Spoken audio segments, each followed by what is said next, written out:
Andito po tayo ngayon sa Barangay Poblasyon, Barangay Hall, kung saan po narito po ang 156 families na mga evacuees po sa buong bayan po ng Mandaluyong City. Patuloy ang pagbibigay ng tulong at seguridad ng Mandaluyong City Police Station sa mga evacuees na pansamantalang nanunuluyan sa Barangay Poblasyon Community Center, bunsod ng malakas na ulan na nagsimula pa noong nakarang araw.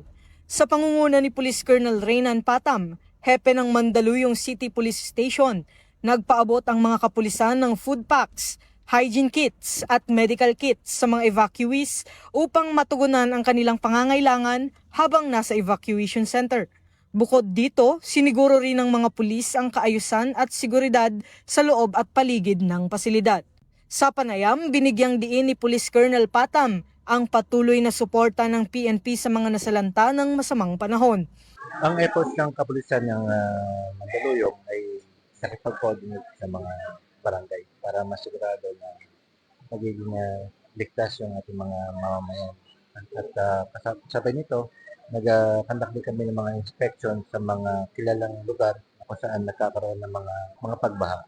Ngayon, ang ginagawa ng ating kapulisan ay nag-repack ng mga pang-relief goods at tumutulong na rin sa pagluluto. Dito sa Barangay Poblasyon Evacuation Center, meron tayong 154 families at meron naman na 527 na individuals na kasalukuyang narito. Ilang evacuees rin ang nagpaabot ng pasasalamat sa PNP. Ayon sa kanila, ramdam nila ang seguridad at malasakit ng mga pulis. Kaya't kahit malayo sa kanilang tahanan ay panatag ang kanilang kalooban. Laking tulong na rin sa amin yun kasi para yung ibang staff natin sa barangay, hindi sila masyado meron.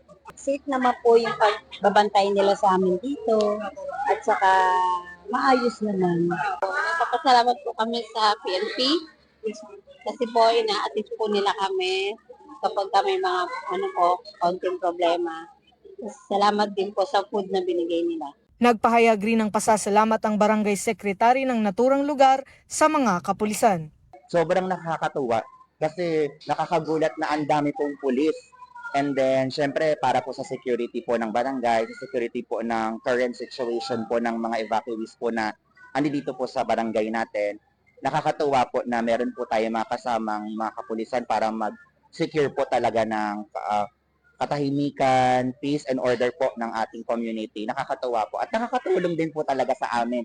Lalo na po sa manpower, nakakatuwa po na nakakasama po namin sila sa pagtulong.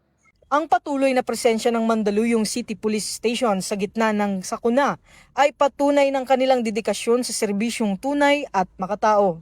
Mula rito sa Barangay Poblasyon, Mandaluyong City, ako po si Patrolman Don Brosas, alagad ng batas, tagataguyod ng Balitang Pulis. At dahil dito sa Bagong Pilipinas, ang gusto ng pulis,